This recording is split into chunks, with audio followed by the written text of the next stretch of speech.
रक्षाबंधन सिर्फ धागे का त्यौहार नहीं है, यह एक विश्वास, एक वादा और एक अदृश्य रक्षा कवच है। आज की इस कथा में आप जानेंगे कि कैसे एक बहन का प्रेम और एक भाई की प्रतिज्ञा ने रच दिया इतिहास। आइए सुनते हैं रक्षाबंधन की कथा। बहुत समय पहले की बात है, जब धरती पर धर्म और अधर्म के बीच संघर्ष अपने चरम पर था। यह वह समय था जब न राजा सुरक्षित थे, न प्रजा। राक्षसों की सत्ता बढ़ रही थी और मानव धर्म धीरे धीरे लुप्त होता जा रहा था। ऐसे समय में एक छोटे से गांव धर्मपुर में जन्मे थे दो भाई बहन, आरव और संध्या। आरव एक सीधा साधा लेकिन साहसी बालक था। उसकी आंखों में सच्चाई की चमक और मन में धर्म के लिए समर्पण था। संध्या उसकी छोटी बहन थी, शांत, संस्कारी और अत्यंत धार्मिक। दोनों अपने माता पिता के साथ एक कुटिया में रहते थे और पूजा पाठ, सेवा और अध्ययन में जीवन बिताते थे। जब संध्या 6 वर्ष की थी और आरव 10 वर्ष का, तब पहली बार उसने अपने भाई की कलाई पर खुद से बनाई हुई राखी बांधी थी। वह राखी एक साधारण सूती धागा था, लेकिन उसमें भक्ति और स्नेह की गांठें बांधी थी। उसने मुस्कुराते हुए कहा था, भैया, ये राखी सिर्फ रक्षा की नहीं, धर्म की भी सौगंध है। आरव ने सिर झुकाकर कहा, मैं जीवन भर तुझसे वादा करता हूँ संध्या, चाहे राक्षस हो या अन्याय, तेरे सिर पर आँच नहीं आने दूंगा। उस वचन की गूंज बरसों तक आरव के हृदय में बजती रही। एक दिन धर्मपुर में खबर फैली कि पास के जंगल में रहने वाला क्रूर असुर बकासुर अब गांवों पर हमला करने लगा है। वह हर पूर्णिमा को एक गांव पर चढ़ाई करता है और बच्चों व स्त्रियों को पकड़कर ले जाता है। जब धर्मपुर का नंबर आया, लोग भयभीत हो गए। राजा तक ने गांव की रक्षा से मुंह मोड़ लिया। तब गांव वालों ने एक सभा की, जिसमें निर्णय लिया गया कि हर घर से कोई एक युवक रक्षा के लिए लिया जाएगा। आरव बिना कुछ कहे सबसे पहले खड़ा हुआ। मैं जाऊंगा, धर्म की रक्षा करना मेरा कर्तव्य है। संध्या कांप गई। उसने भाई का हाथ पकड़ लिया। भैया, मैंने तुझसे रक्षा का वचन मांगा था, तू ही मुझे छोड़कर जाएगा। आरव ने उसकी आंखों में देखा और बोला, रक्षा सिर्फ शरीर की नहीं होती संध्या, धर्म की भी होती है। अगर मैं अधर्म से नहीं लड़ सका तो कल किसी की बहन बची नहीं रहेगी। संध्या ने कांपते हाथों से फिर से राखी बांधी, इस बार एक गुप्त मंत्र के साथ जो उसे एक योगिनी से मिला था। यह राखी तुझे अधर्म की अग्नि से बचाएगी भैया, और मेरा स्नेह तुझे शक्ति देगा। आरव जंगल में गया, जहाँ बकासुर अपने अन्य असुरों के साथ था। वह अत्यंत बलशाली था और उसके दांतों से आग निकलती थी। जैसे ही उसने आरव को देखा, वह हंस पड़ा। एक अकेला मानव, और वो भी एक बच्चे जैसा, मुझे युद्ध की चुनौती देता है। आरव ने धनुष उठाया और कहा, मैं अकेला नहीं हूँ, मेरे साथ मेरी बहन की श्रद्धा, भगवान की कृपा और धर्म की शक्ति है। युद्ध शुरू हुआ। बकासुर ने गरजते हुए अग्नि उगली, लेकिन राखी के धागे से एक दिव्य ढाल उत्पन्न हुई, जिसने आरव को सुरक्षित रखा।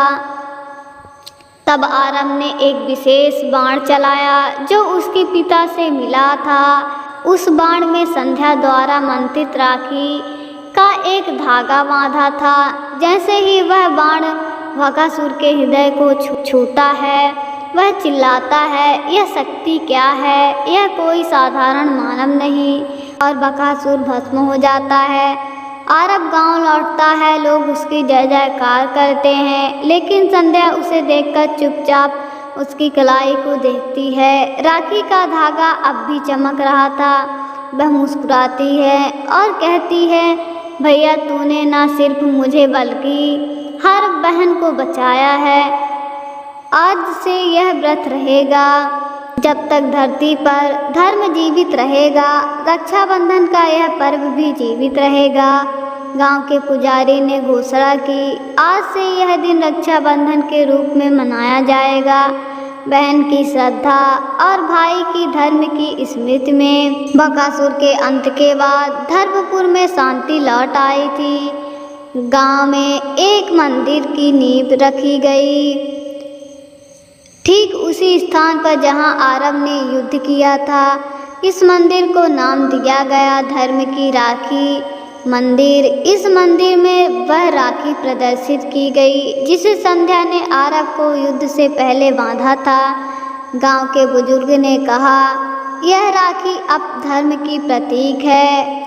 यह हमें याद दिलाएगी कि बहन का प्रेम और भाई की वीरता मिलकर अधर्म का अंत कर सकती है। अरब अब युद्ध से लौटने के बाद एक साधक बन गया था।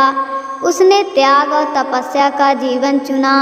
वह गांव के युवकों को युद्ध और धर्म की शिक्षा देने लगा। वहीं संध्या भी मंदिर की सेवा और गरीबों की सहायता में लगी रहती। एक रात आरब मग्न था, तभी उसे एक दिव्य स्वप्न हुआ।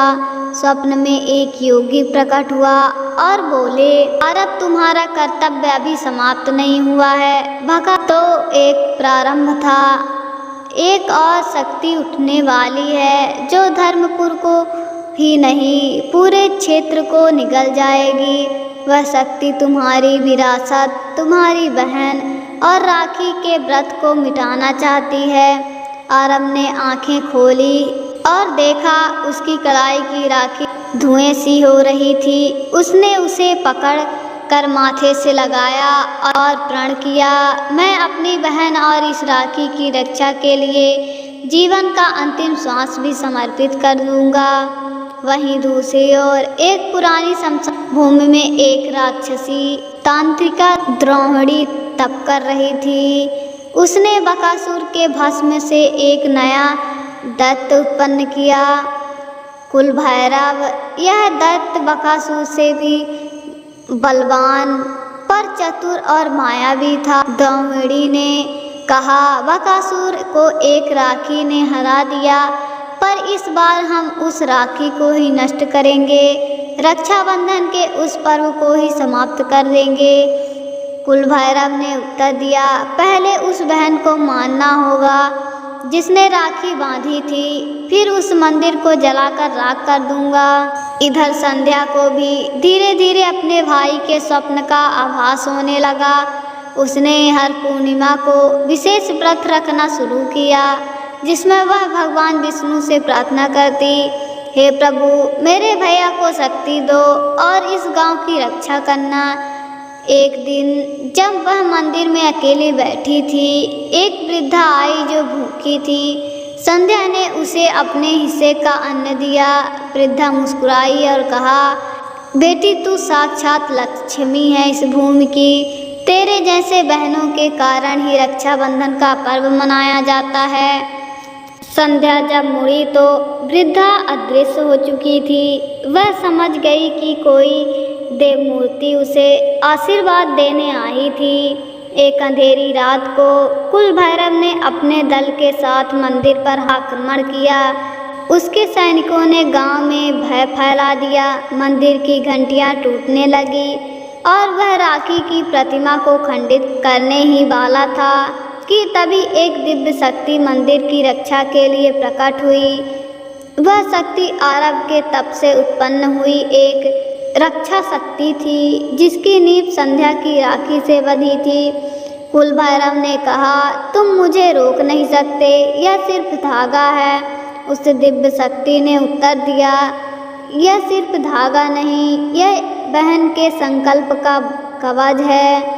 इसे मिटाने वाला कभी नहीं बच सकता। कुल भैरव घायल होकर भाग गया, लेकिन वह वापस आने की प्रतिज्ञा कर गया। अगले दिन आरब ने गांव वालों को इकट्ठा किया और कहा, अब समय आ गया है कि हम सिर्फ राखी बांधने नहीं बल्कि उसकी रक्षा का व्रत भी लें। हर भाई प्रतिज्ञा करेगा कि वह अधर्म के खिलाफ उठेगा और हर बहन इस पर्व को विश्वास से निभाएगी। संध्या ने सबके सामने कहा, अब राखी सिर्फ भाई की कलाई पर नहीं बल्कि मंदिर के स्तंभों पर भी बांधी जाएगी, ताकि यह पर्व सिर्फ व्यक्तिगत न रहे बल्कि पूरे समाज का रक्षा संस्कार बन जाए। कहानी अब नई दिशा ले रही थी, जब राखी सिर्फ एक पर्व नहीं बल्कि धर्म और संस्कृति की रक्षा का प्रतीक बन रही है। क्या आरव और संध्या कुल भैरव की मायावी शक्तियों से गांव को बचा पाएंगे? जानने के लिए जुड़े रहिए। अगले अध्याय में हम लाएंगे धर्म युद्ध की पुकार। तब तक चैनल को लाइक, शेयर और सब्सक्राइब जरूर करें। जय रक्षाबंधन।